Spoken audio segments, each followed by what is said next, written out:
Yeah, very good evening, everyone. It's great to meet you again, all of you, today. I take a great pleasure in welcoming you all to day two of Holistic Approach to ABCs of Intervention Cardiology.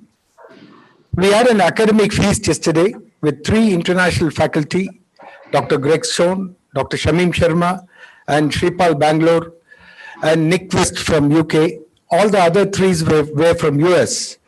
And we had a live case from Mount Sinai by Shamim Sharma and group. And it was a real academic fest.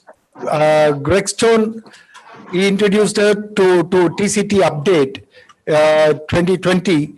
And we learned a lot of things from him, especially the Zion stent designs as well as dual antiplatelet duration and latest updates.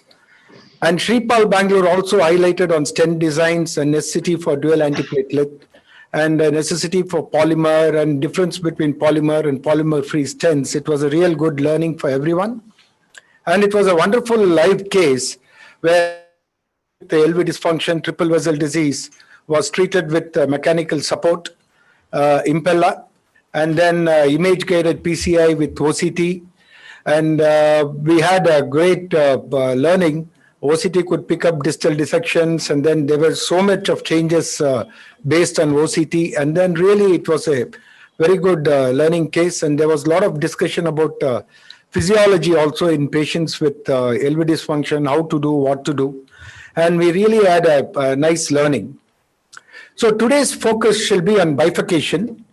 And to deal with bifurcations, today what we have is, we have two learn from the masters and keynote lectures to be delivered by two international eminent faculties, Dr. Goran Stankovic from Serbia, and we have Dr. Natalia Pinila from Canada.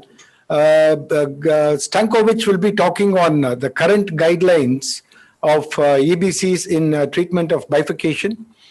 And Natalia Pinila is a very large OCT operator in Canada and probably one of the very large number of OCTs she has done in the world, and she will be delivering talk on OCT and bifurcations. After that, we have a live case from our hospital, Meenakshi Mission Hospital, and we have 10 expert strategies by various experts from all over the world, all over India, Indian experts who will be talking on the management of bifurcation and its challenges. And we have an exciting debate and a challenging case discussion session. And we have an over of 180 minutes of learning every day today. Every day and today too. And with which, without much ado, I hereby start the day two of the conference with expert strategy session.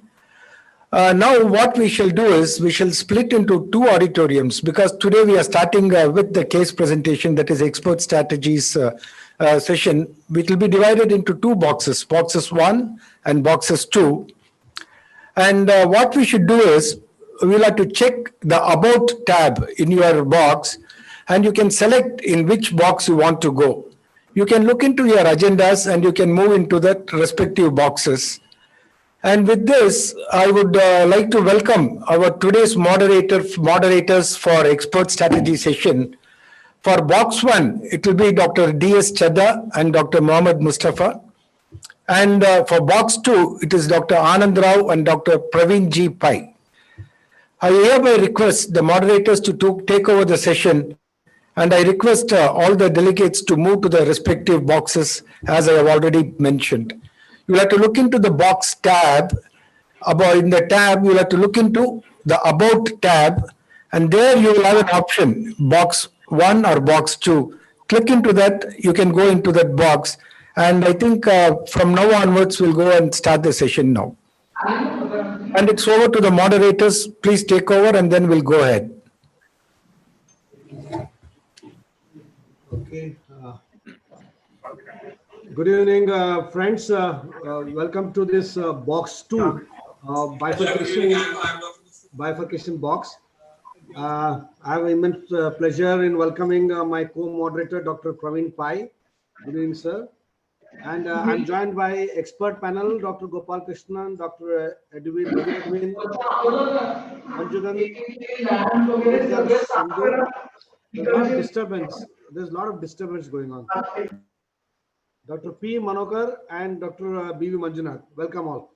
We go straight away, and I would just do a small instruction that we are time bound and only presentations are allowed. We take up all the questions and audience questions in the panel discussion in the end.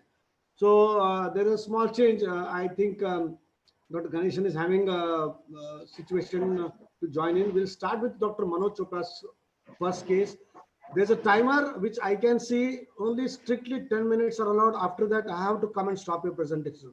So please stick to your time. The presenter may not see the time, but me and Dr. Pai will see the time. So after 10 minutes, I'm going to stop the presentation. We are bound to, we have to cover a lot of things. Okay, Dr. Manoj Chopra. Yeah. Straight away, your case queued out.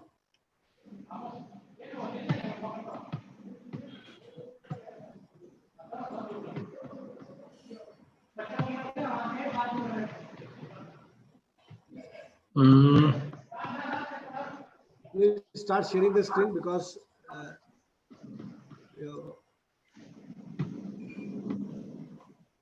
It's going very well.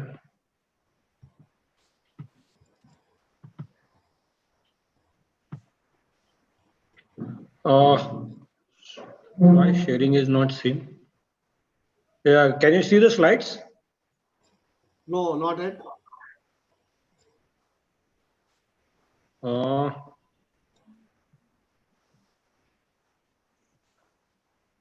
Ishmit or somebody, can you guide him for sharing the screen, please? Doctor, we can start with Dr. N. Ganeshan and then move to Dr. Manoj. Okay. Once he figures out. Okay, I think Dr. N. Ganeshan is ready with his presentation. Then we can go to him. Dr. Ganeshan. Yes, go ahead. So, good evening. This is from the studio here from Madurai. Yes. Sir, Dr. Ganeshan sir has requested that there is a technical difficulty in his presentation, and Dr. Manoj Chopra would go first, sir. Dr. Manoj, sir. Sir, my presentation is ready. Can I proceed now? Right. Please, sir. Thank you. Thank you. Sorry for that. Okay. So, Dr. Ganeshan, you will be presenting on DK Crush, right? Zoom किधर गया मेरा दिख नहीं रहा. Yeah. Are you able to see my screen? Yes. Please Yeah, very good evening, everyone. And I am here to present how to do 3D OCT guided DK Crush step by step. My patient is a 75 years old gentleman who came to me with a history of recurrent chest pain of 1 week duration. He had a history of hypertension and diabetes, and his TROP I was positive. ECG showed ST segment depressions in infralateral leads, and echo showed almost adequate LV function with normal EF.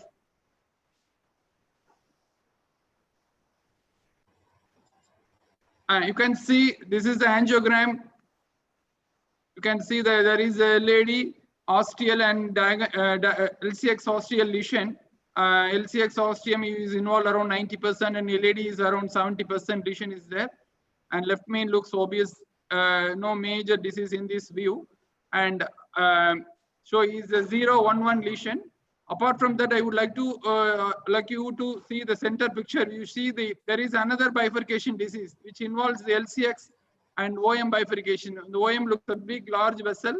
So it is, you can call it as the first dual bifurcation. The first one is the 0-1-1. Sorry, it is a 0-1-1 in the left main.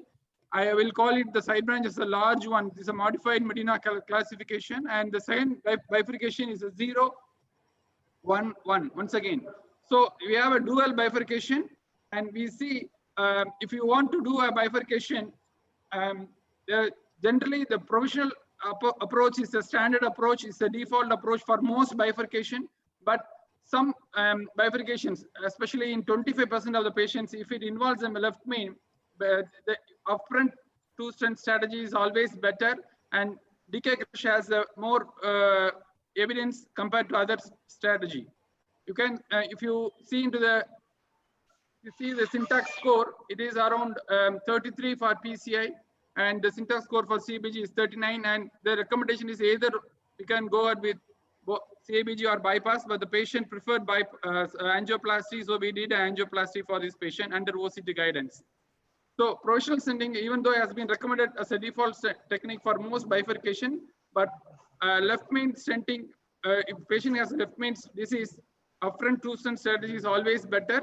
Especially with the DK CREST, we have now enough evidence coming from definition 2 trial and the other meta-analysis of left main bifurcation trials, which favors DK CREST when compared to other trials.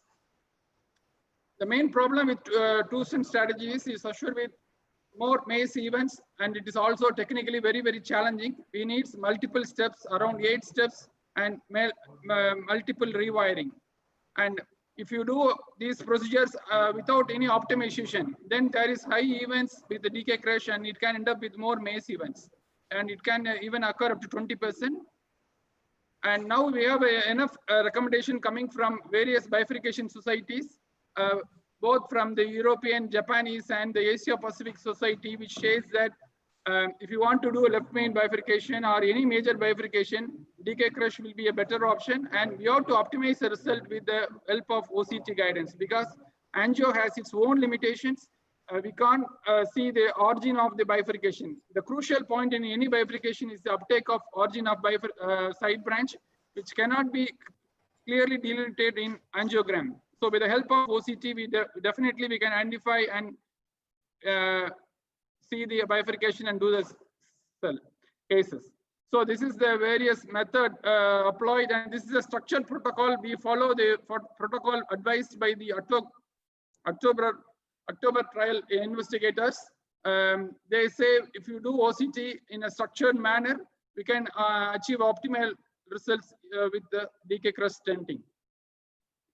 And OCT helps us to enable the evaluation of the morphology of disease so that we can achieve a proper landing zone, proximal and distal, and we can see whether the branch is prone for occlusion.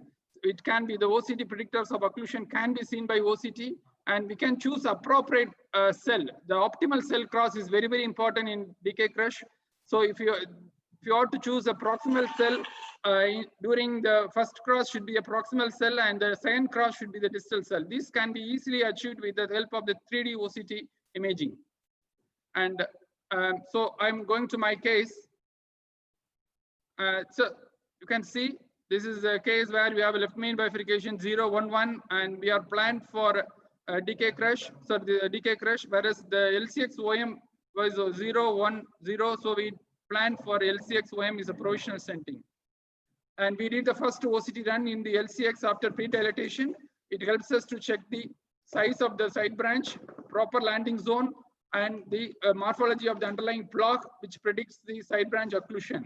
And we also determine the size of the pod balloon to be used to crush the main vessel. You can see the side branch. This is the, you can see the LCX OM bifurcation.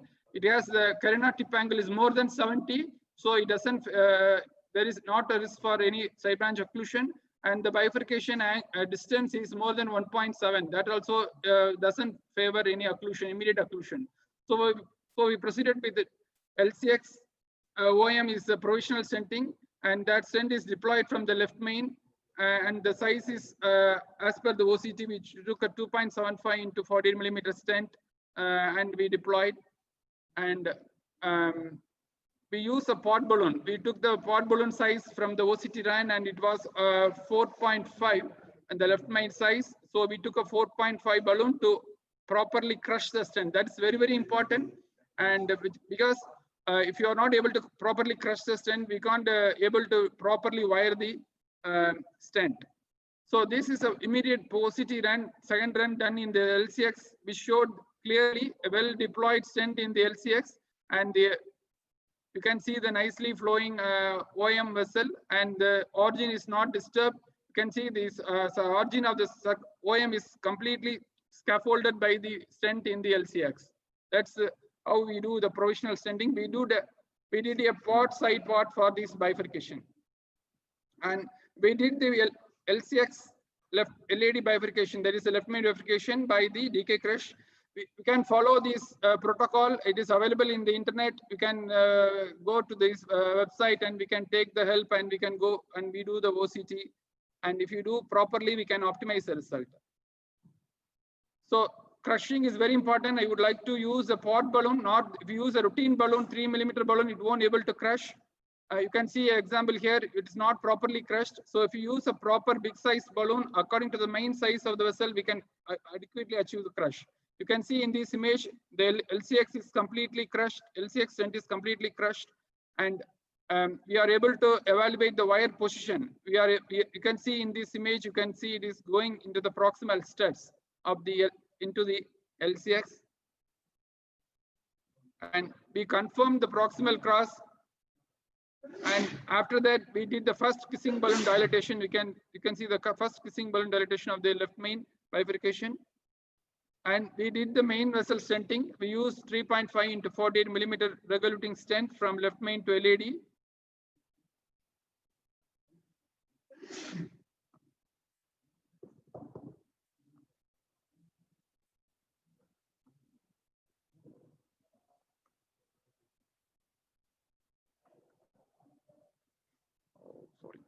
Sorry, there is a slide. I would like to restart. So we did. Brother, one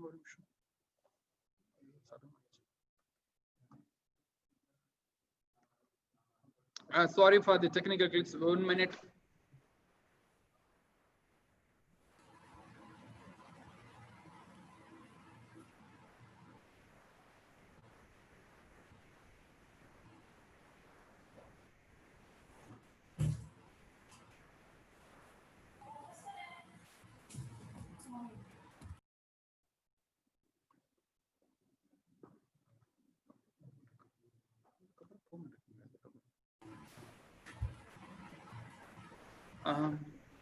Sorry, it's some problem with my presentation. It's hanging up.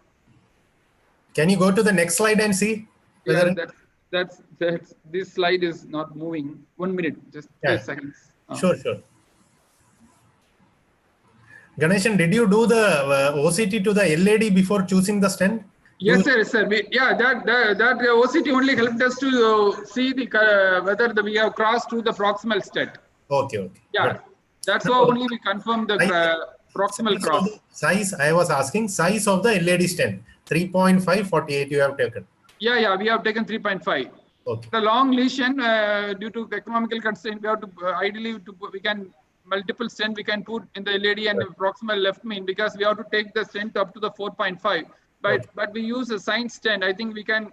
This large cell design of 3.5 can go up to that can go up to 4.5. Yeah, correct. Yeah. So that's the reason we choose.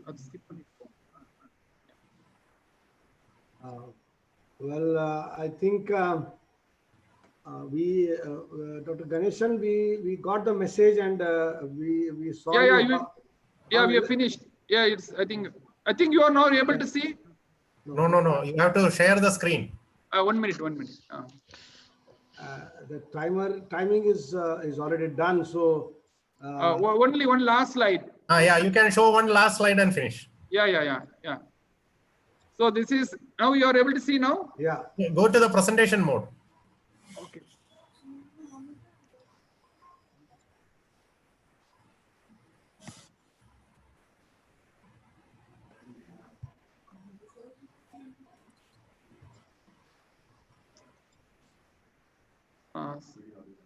Again, sorry, I think it is hanging, I think. Yeah. Maybe I think you can go to the because so many people are. We got the message, Dr. Ganeshan. I think it was a wonderful demonstration. Yeah. So the main aim is you have to do proper crushing. That's very important, and we have to choose optimal cell. That's very important, because the first cross should be proximal. It should be away from distal. That's the main aim, because we should not go abdominally and we can crush the stent. So the proximal cross is very mandatory.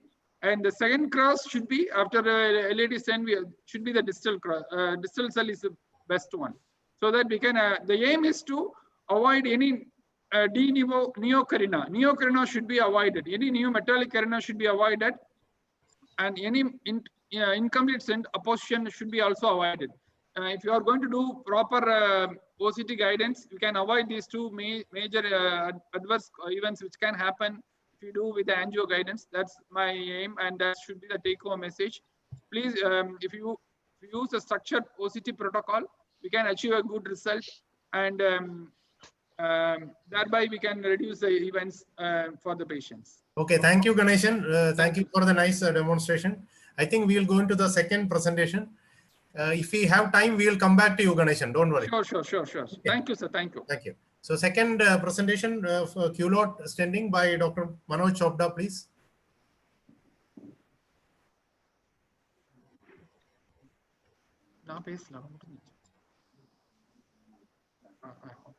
Can you see the screen? Yeah, you have to go to the presentation mode. Yeah. Okay. Yeah. Good evening, everybody. Basically, it's a LED diagonal bifurcation. I'll be showing the QLOT technique. When we do a bifurcation, what is the significant side branch? It's the reference diameter more than 2 millimeter, significant myocardial territory.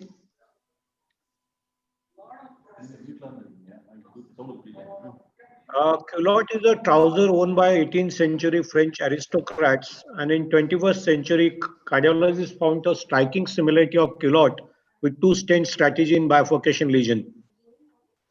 This is how the culotte looks: two legs with the overlap of the stents in the proximal part.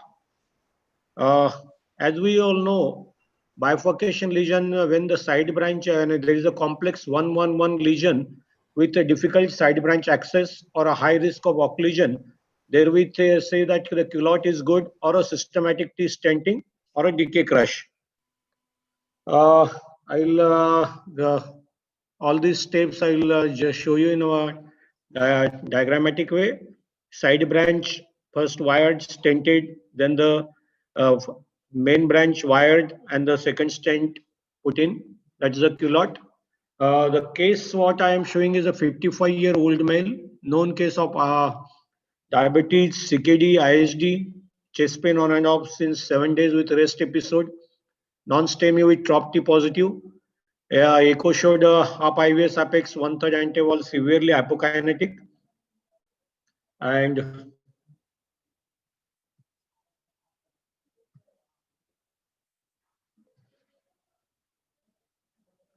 you can see a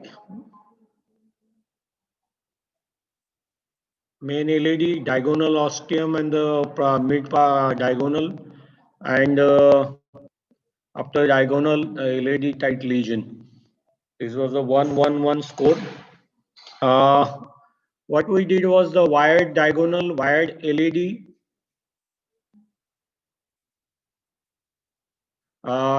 Took a 2.5-10 balloon, dilated the left anti-descending artery.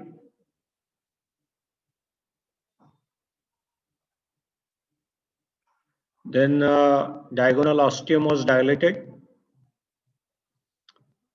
And as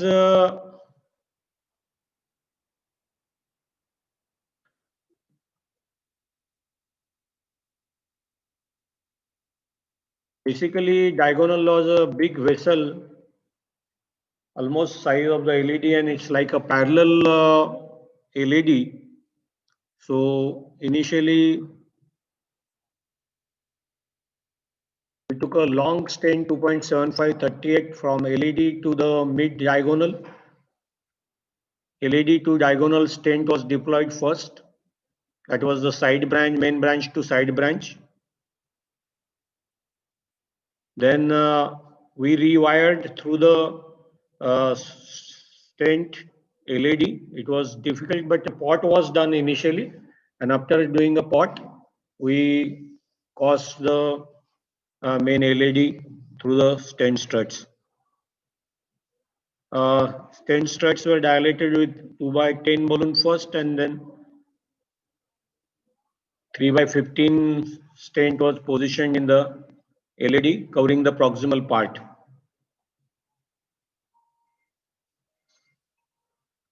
So LED stent was deployed, overlapping the both stents,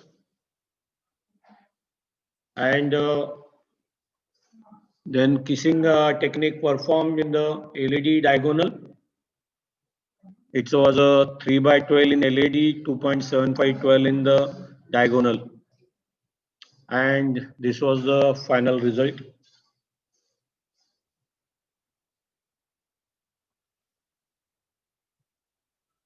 So Culotte technique is the best technique for bifurcation stenting when proximal part of main vessel is involved. It can be used in all true bifurcation lesions, irrespective of bifurcation angle. It is easier to cross the single layer of the stent after deployment of the first stent. As two layers of stent in proximal vessels are involved, there is risk of thrombosis and instant restenosis. So Culotte is not recommended when there is a huge mismatch in proximal main branch and side branch diameter due to the risk of incomplete side branch stent opposition to proximal main branch. Both branches should be almost nearly equal size. So Tecumseh Culotte stenting provides good coverage of the true bifurcations, increasing evidence that stenting side branch first, especially in more angulated side branch, facilitates quick procedure and high final kissing balloon. This has a potential of increasing procedural success and clinical outcomes. More angulated limb should therefore be stented first, side branch in majority of bifurcations. Thank you. Thank you, Dr. Manoj. That is a good presentation. We'll come to the discussion at the end as we are already running short of time. Shall we go to the next case? Yeah, I think we should go to the next case. Dr. Manoj, you can stop sharing your screen so that the next person can share the screen. Next is, I think, Dr. Deepak Davidson is already there. So he can start sharing his screen and let's go to his presentation. Dr. Davidson, you are muted. We can't hear you. Unmute yourself, Dr. Deepak. He will unmute at the correct point. He is a seasoned operator.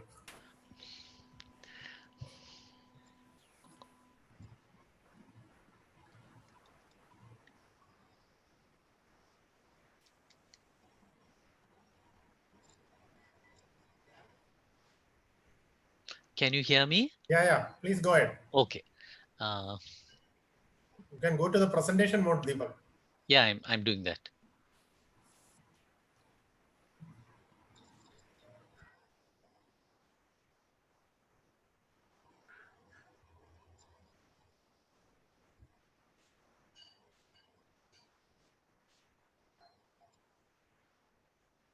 Hope you can see my presentation.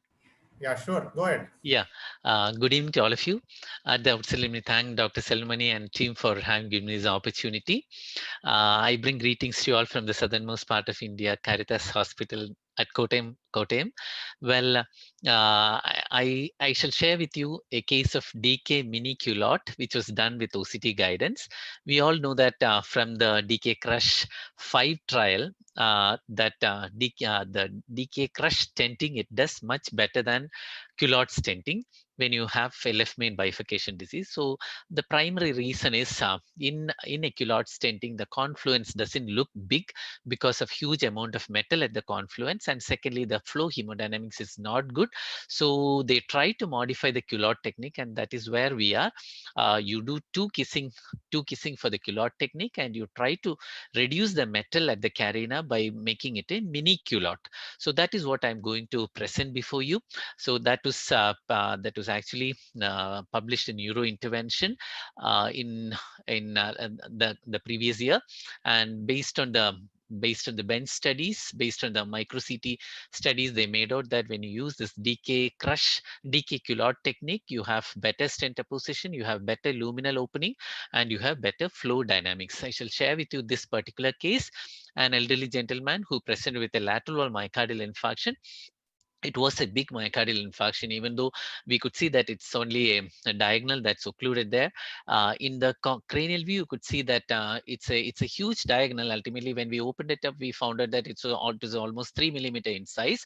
So it was a huge diagonal, and at the origin of the diagonal, you could see that LAD has got a 50% stenosis, which is looking almost hazy in the cranial view, and in the caudal view, it looks hazy around 50%. But the challenge there would be if I were to stent the diagonal ostium, definitely I'm going to compromise the LAD. So I need to go for a complex bifurcation stenting if I were to go for a stenting of the diagonal branch. So that was the plan to start with, because it was a huge diagonal. Wanted to go ahead with the angioplasty of the diagonal branch and probably a mini culotte stenting in this particular case. So here, these are the frozen images, which makes us understand that there is 50 to 60% stenosis of the LAD in the caudal view. In the cranial view, again in the LAD, you could see that at the bifurcation, you could see that there is a hazy looking 50% stenosis. So we decided that we'll do the procedure with the imaging guidance so that we'll get an idea what exactly is the problem with the LAD also. So we wired the diagonal, we wired the LAD, we dilated the diagonal branch. That's a 2.5 mm balloon for dilating the diagonal branch. And following that, we could achieve reasonable flow in the diagonal branch. Now you could see that it's a huge vessel. The diagonal is a huge vessel. Following that, we wanted to evaluate what exactly is happening at the LAD, that hazy looking lesion. So we did an optical coherence tomographic imaging. So we identified that at the lesion, at the bifurcation, the LAD minimal luminal area was 3.06. We all know that anything less than 2 mm would go in favor of a FFR, which is ischemic, but it's 3.06. However, we were sure that when we put in a stent at the ostium of the diagonal, there is definitely going to, we'll definitely have a shift of carina into the LAD, so then it's going to become more narrowed. So we decided that we'll do a complex bifurcation stenting based on this particular area, and as well, we made out that it was a stable plaque at the LAD with less than 90-degree quadrant of lipid arc, and we were able to measure the distal vessel diameter. We made out that it was 3.12 lumen to lumen. We also made out the distal vessel had some intimal thickening, which was a pathological intimal thickening. We also made out that in the proximal vessel, the EL to EL was more than 4 mm. It was 4.43. So distally, it was almost 3.5. Proximally, it was almost 4.5 in the left antidescending artery. So that was the information that we got with the help of OCT. We also made out that the length of the lesion in the LAD was for 29 millimeters. So we decided that we'll go with the 32 millimeter stent. So by the time we did OCT of the LAD, the diagonal had further closed down. So we had to further dilate it with a 2.5 millimeter balloon. And that's the flow in the LAD as well as the diagonal following dilatation of the diagonal ostium with a 2.5 millimeter balloon. The next step was to do a stenting of the diagonal branch. So we decided to stent with a 3 into 33 millimeter stent in the diagonal branch. You could see that we have positioned it in such a way that the stent that is protruding into the main vessel is less than 5 millimeter. It's recommended that when you do a mini culotte, you need to have a protrusion of the stent hardly 3 to 5 millimeter into the main vessel. So you could see the positioning there. It's around 5 millimeter there.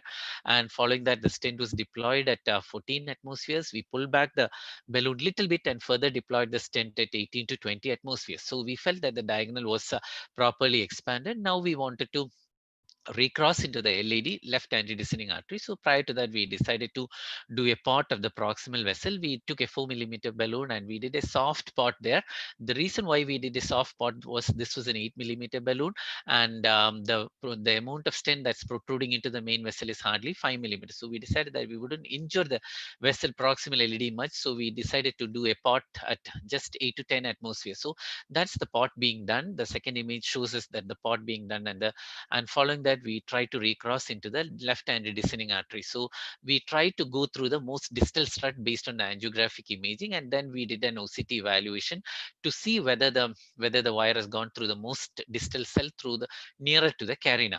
Now this is the length of the stent that is protruding from the diagonal into the main LAD. You could see in the measurement, OCT measurement, that it's less than 5 millimeter. That is what is recommended for a mini culotte stenting. The the amount of stent that's protruding from the side branch into the main vessel should be less than 5 millimeters. So you could see that it's in the lower frame. You could see that the OCT imaging shows us that the length of the stent that's protruding into the main vessel is 4.5 millimeter. Now we also made out that the wire has gone through the proximal cells and not through the distal cells. We angiographically thought that the wire has gone through the most distal cells. However, you could see in this particular 3D bifurcation image that the wire is actually gone through the proximal cells and not through the distal cell. And it was also clearly made out in this particular image here. You could see that the wire has gone through the proximal cells. That's a bifurcation. And you could see that the wire that's coming from the proximal vessel, it's gone actually through the proximal cells and not through the distal cells. So at that point of time, with OCT, we found out that the wire has gone through the most proximal cells. We again tried to rewire it. Now you could see that in this particular image, we didn't do a repeat OCT run. Following that, we took out the wire and we again rewired into the more close to the carina. So the hoping that the wire goes through the most distal cell into the distal vessel. So now the next step was to get the balloon into the LED. We tried to go with a 2.5 millimeter balloon. The balloon wouldn't go through. We were actually working with a 6 French guide catheter through the radial approach. Now we took a 1.5 millimeter balloon. That's the second image. And a 1.5 millimeter balloon also wouldn't go into the distal left antidescending artery. We thought that there might be some wire intertwining. So we first took out one wire and tried to get the balloon in. It wouldn't go. So we tried to pull out the diagonal wire also. And again, we tried to rewire the LED. In spite of all these things, repeated multiple wiring, we were not able to get the balloon distally into the vessel.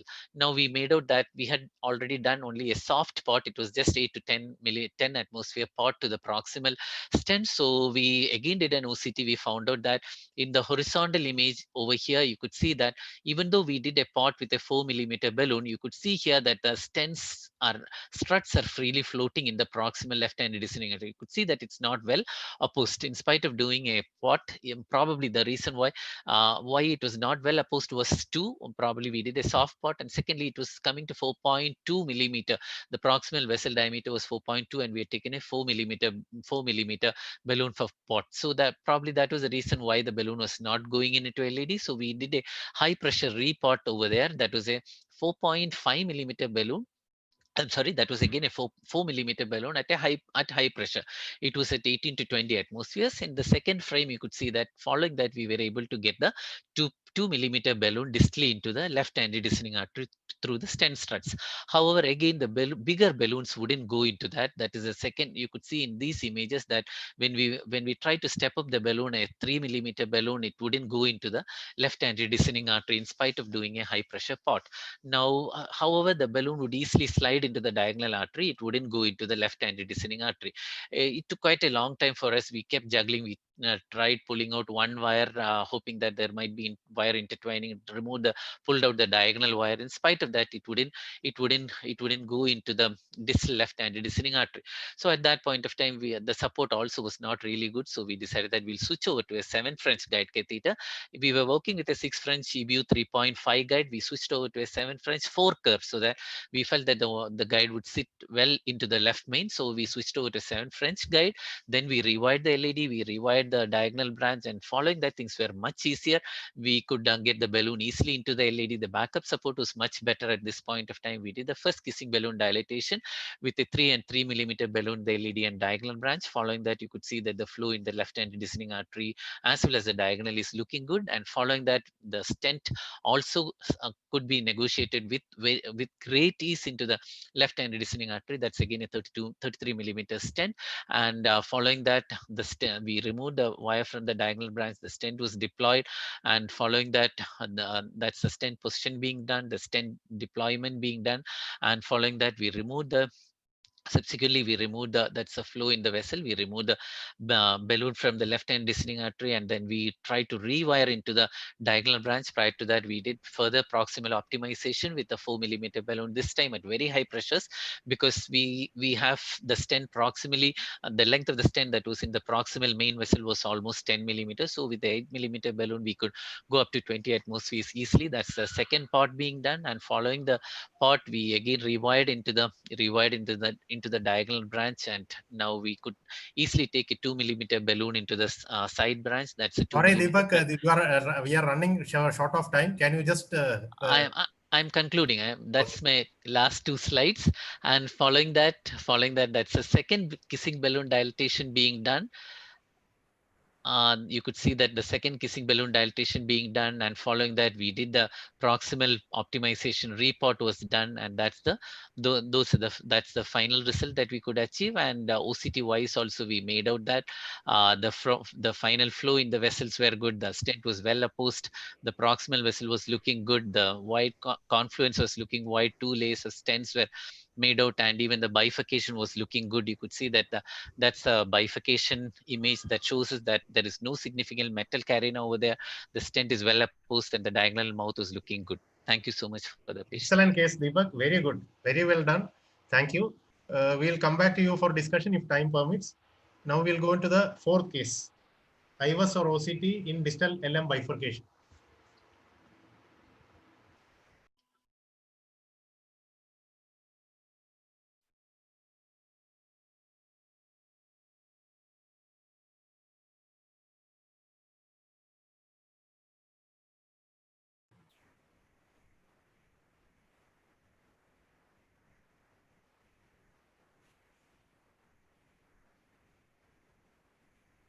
Yeah, go ahead.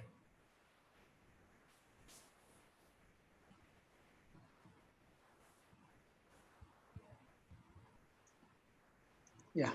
Hi, I'm Dr. Kothari. I am from Jain Hospital, Bangalore. I am going to present more of optimization with imaging, because both these patients were a little unstable for doing too much imaging before the procedure. So I did most of my imaging after the procedure. Basically, there are two cases.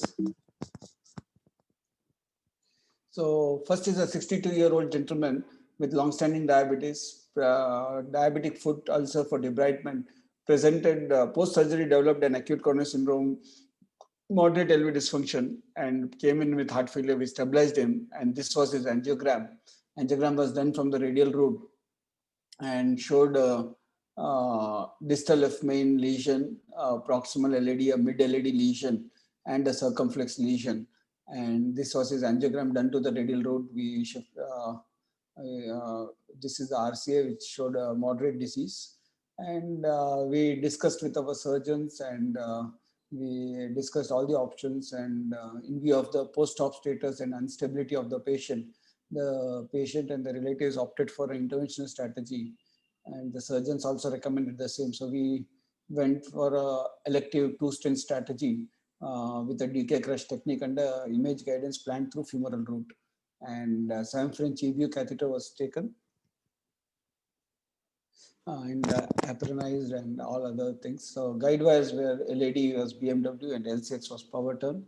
And this is both the vessels were wired, and ballooning was done in the LCX and the LAD. And you can see here the first stent to the mid LAD was taken, and that was a 3x38 millimeter Zines Expedition stent in the mid LAD. It was pulled back and further dilated, and then we took a balloon in the left main LAD and took a stent in the circumflex, and we stented the osteocircumflex with very minimal protrusion, and then did pull back push the balloon inside and crush the whatever the little protrusion of the stent of the circumflex is there. We ballooned it, and then we took the LAD left main to LAD stent as a crossover, and you can see here the stent has nicely expanded. It was a 4 millimeter stent from left main to LAD, 4x18 or 23,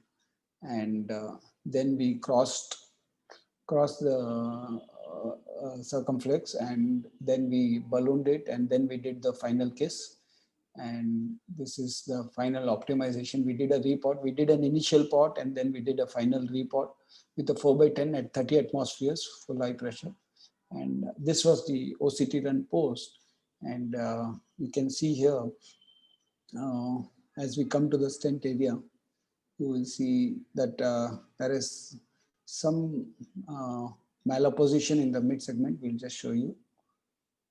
So the stents are coming in, and you can see the stent nicely adherent to the wall, very nicely. Some plaque prolapse is there, but most of the stent is very well apposed.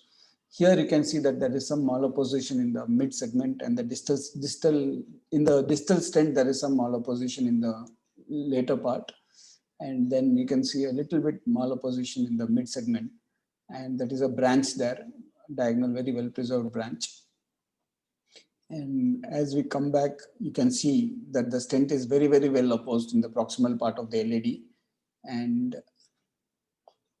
this is all proximal LAD. That's a circumflex bifurcation, very wide open. We don't have another run in the circumflex, but this is the left main.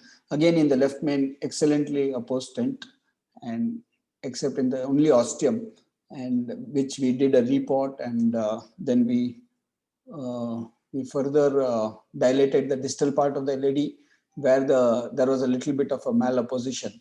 And this was the final angiographic result, which showed an excellent flow into the LAD and LCX. There is some moment of LV dysfunction, which is very obvious from the angiogram. And otherwise, the patient did well, and then we discharged the patient in 2 to 3 days. And the next case is basically another very interesting case, which was done. So this case was done under OCT, and now I'll show a case which was done under an IVUS coverage. This was a very interesting patient, and it was a COVID patient. Patient came to us, 56-year-old gentleman, presented to our emergency with a room air saturation of just 84%.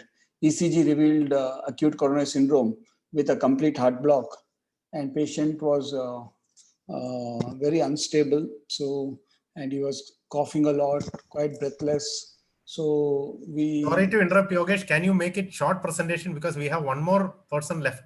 Yeah, I will do it fast. Yeah. Sorry. So, yeah, no problem. So the ECG showed complete heart block with STT changes. Echo showed moderate LV dysfunction. Cardiac enzymes were grossly elevated, and inflammatory markers were also elevated. So this was the angiogram. Very, very critical distal left main, ostial LAD and circumflex, very bad disease. The OM also is Bradley disease. And this is the diagnostic angiogram. We stabilized the patient, treated the COVID, heart block recovered, medically managed initially for 3-4 days. And then he started getting better. And then at the 10th day, once the COVID became negative, we took him up again for intervention, and through femoral this time. And I will try to do it quickly because of short of time. So this is a double bifurcation we did. So the LCX OM was treated with a nano crush technique, wherein we put the stent into the LCX 2.5 by 28 into the LCX, pull that balloon, optimize that LCX stent, and then we took another stent from, we removed the LCX OM wire and wired the LAD. We took another stent from ostial circumflex to mid circumflex, crossing the LCX lesion. So using, then we did another stent in the LAD, and then we finally did the left main to LAD. And you can see here the patient was in between, very unstable. It was done under IABP cover, and patient was moving a lot because of little instability. And the stent was optimized and recrossed, and we did the final kissing, and all the steps were followed. And you can see here, I'll just show you this was the second kiss. After the second kiss, a report was done, and IVUS image I'll just show you in a minute. In the IVUS, there was some malapposition in the mid and the distal part of the thing, which was again post-dilated. And this is the final result. You can see very nicely flowing LAD and the circumflex. And this is the RA caudal view. All the branches, it was a dominant circumflex, so all the branches were very well preserved, including the OM that we treated. I'll just show you the OCT IVUS run. So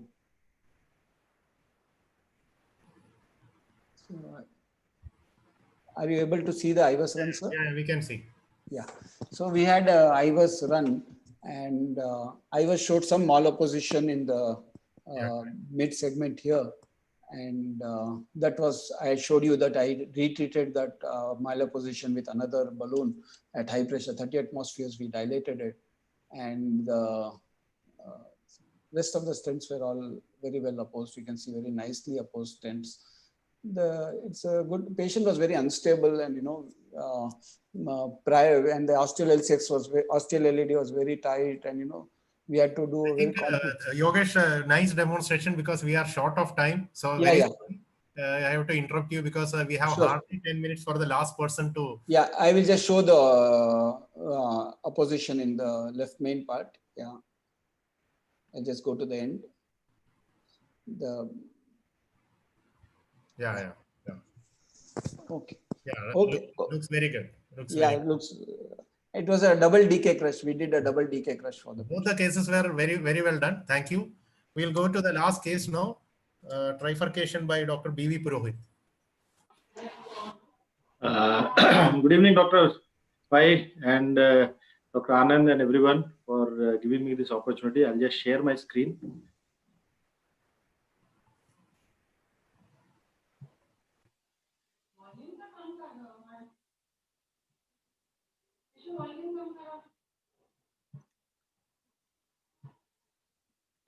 Yeah, after those wonderful presentation of the left main and DK crush, QLOT, everything, I'll just present an interesting case.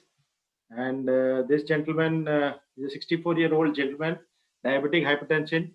He had idiopathic pulmonary fibrosis with severe pulmonary hypertension. And he had angina, for which he underwent an angioplasty to LAD. And then subsequently, he developed a restenosis. And then he went to his own physician. They did a angio which showed there is a critical restenosis at the proximal part of the stent. So they didn't have much space, so they had to go ahead and put a stent from left main to LAD on last year. Then he came back. He continued to have for around 1 or 2 months. He was all right. Then he again started having severe breathlessness, which he attributed that it could be due to pulmonary fibrosis and PH.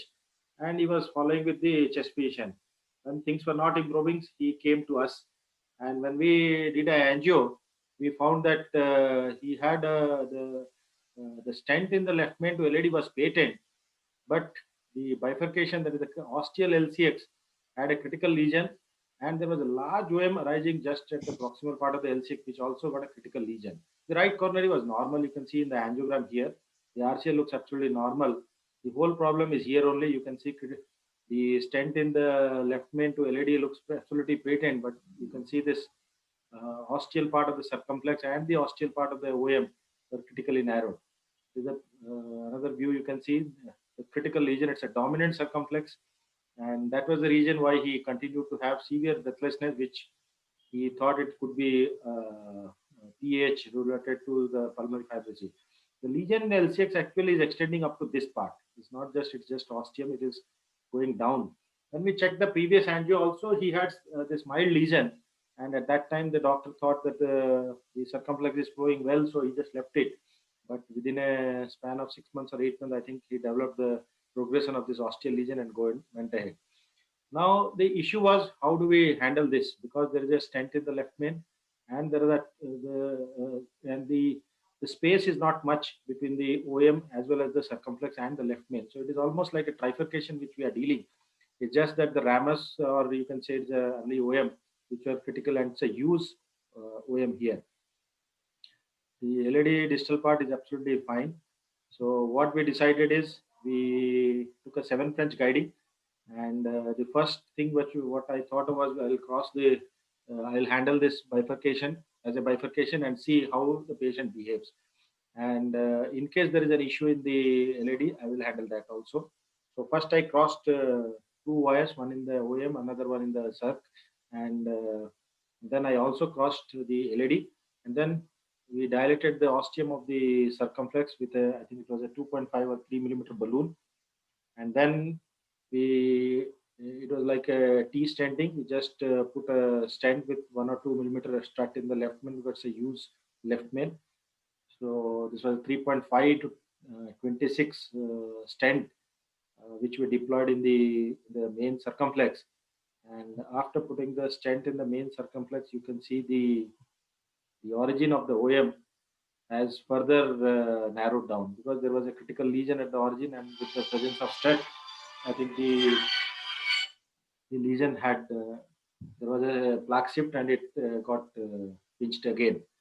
So initially I thought maybe we can just help by doing a pot again. So we did a pot here with a 3.5 balloon at a higher pressure, almost I think we went up to 22, 24, and the lesion had not yielded. So we decided to go ahead and put a balloon across the OM. So this is how we crossed, because there was a little bit of stent strut protruding in the left main. So we just didn't want that we will disturb the strut osteum, the osteal struts of the circumflex. So we just made a loop, and then once the loop was at the distal end of the circumflex, we decided to, you can see the loop is going into the distal part of the circ. That is where we thought that yes, we have already crossed the proximal part of the strut, and then we opened up the loop and then negotiated it back into the OM. And that's how that really clearly showed that we had not crossed the two struts, and then we dilated that with a 2.5 balloon. Initially it was a 1.5 balloon, and then subsequently we took a 2, and then this is how the lesion looks. You can see here, and you can see this lesion. The lesion has not yielded much. Now it looks almost like a trifurcation kind of lesion, because it is almost at the origin of the left main. So we took a help of the stent boost to position the stent in the OM, and we took a very short stent that was a 3.5 into 8 stent, and you can see here with the help of a stent boost, we placed just one strut into the ostium, into the LCX, and you can see we just zoomed it and saw that yes, that is exactly how we have placed. And then we dilated, and this is the kissing stent, 3.5 balloon in the L6 and a 3.5 in the OM. And after that, you can see there is a definite pinching at the ostium of the LAD. So, that is where we decided that it requires further manipulation. And if you remember, the struts in the left main were not quite into the mid part of the left main. They were just in the distal part of the left main. So we didn't have much place to maneuver, because if I go deep into the left main, then probably I will damage the intima, because I am using 3 balloons now here. And you can see the LED balloon is just into the left main, and we have the OM, and then we have the LCX, and then we dilated all the 3 simultaneously, and then we got this excellent result here. And you can see the LED is flowing well, the OM is also flowing well, the circ is flowing well, and the iliocaudal view you can see clearly there is no pinching of any of the arteries there. We got excellent result here. And this was done on January, and now it is almost sorry, this was done in August, and now it is almost 3 months we are coming to. Patient still is doing well without any issue. He came for our first follow-up. We are planning to do a check angiogram after 6 to 8 months, or if he is asymptomatic, then we'll do it at 1 year. If it develops any symptoms, then maybe we'll do it beforehand also. So this is how we handle this complex LAD circumflex and OM trifurcation. Thank you. Thank you, Dr. Purohit. Excellent case. Very good demonstration of putting the stents at the exact position. I think the organizers have told that we have some extra minutes. We will open for discussion.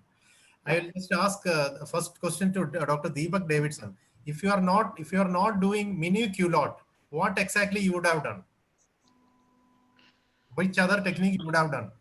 Yeah, probably the other options would be one DK crush, because we are definitely committed to a 2-stent strategy. So the options would be either a DK crush or a culotte technique.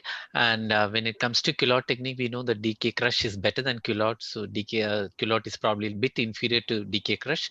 So we decided then based on the latest data, try to reduce the metal at the bifurcation by making it a mini culotte. The protrusion from the side branch into the main vessel probably should be much less than 5 millimeter. If it's too less, the probably the challenge would be doing a pot with that particular protruding stent. So we decided that we should probably have almost 5 millimeter into the main vessel, and then the second thing is probably do 2 kisses after the first stent implantation and then following the second stent implantation. So based on these two different modification of techniques, probably you could get better flow hemodynamics, better stent position, and probably the confluence also would look wider compared to the regular culotte technique, classical culotte technique. And why did you do a soft pot? I have never seen you doing a soft pot. No, the reason for being a soft pot is the amount of stent that's protruding into the main vessel is hardly 5 millimeter, and the balloon that we took for pot is almost 8 millimeters. So thought of not injuring the vessel, which was proximally looking reasonably good, so we wanted to reduce the stent length to the most. So that was precisely the reason we didn't want to have a significant geographic miss. So that's the reason why 8 to 10 millimeter at most, 8 to 10 atmosphere pot was done. Very good. I want to ask a question. Yeah, please. Dr. Ganeshan, you said you will take a OCT guidance to cross the proximal or distal strut. Now, once you have crossed and you've done OCT, let's say you want to cross distally. Now you have crossed proximally, which is confirmed by the OCT. Now again you recross. So again you do the OCT. So how many times you do OCT to confirm whether it's proximal or distal? Because OCT is never live. OCT is never live. So how many times you'll do an OCT, because you're injecting a lot of contrast to make sure that you crossed into distal strut. See, frozen images, this is my practical problem. The frozen images looks very good, very exquisite to show that you have crossed distally. But how many OCT runs you need to do before you say, yes, I've crossed distally? Sir, I would like to comment that we will need at least 4 OCT runs if you want to do a stepwise approach for a DK crush. Not for a wire cross, I'm telling. 4 OCT run. First crush, definitely we should take the help of angiogram, 2 orthogonal views also to guide us, and thereby we will able to try to cross proximal. In the first cross should be proximal as possible, and the second cross should be distal. And definitely sometimes we have to take one more OCT also sometimes, but definitely we can avoid unnecessary angio injections. We know that angiogram can't delineate the 3-dimensional bifurcation lesions clearly. Especially the side branch takeoff, which is very, very crucial, cannot be Can I take this answer? Yeah. Dr. Purohit, yes. Yeah, see, generally what I do in my practice is, see, whether you do angio, because angio will take less dye, OCT will take more dye. So what generally I do is, once I have crossed and I take a OCT run, if I am done a good job, then it's fine. If I see that my wire has crossed from a distal part, then I keep the wire there. And when I come back again, in the angio, I know that this wire has gone through the distal strut. So I take another wire and try not to go through the same strut, which is already the first wire is already there. And because we have not dilated much these struts, so it is very difficult that the second wire will go through the same strut, because the space won't be much. So definitely the wire, and we know where this first wire is. If it is the distal and I want to go proximal, then I try to go proximally. Many times I took a taper tip wire to cross because there are too many metal struts there. So first wire may not go through all the 3 struts, and it takes an easy way out, goes through the distal. And then I take a tapered wire like a Fielder XT-A or XT-R, and then try to cross it little proximally, and then I am pretty sure that yes, I have gone through the proximal strut. That is what generally I do, try to avoid the multiple. Nearing the time limit, Dr. Anandarao, please. Yes.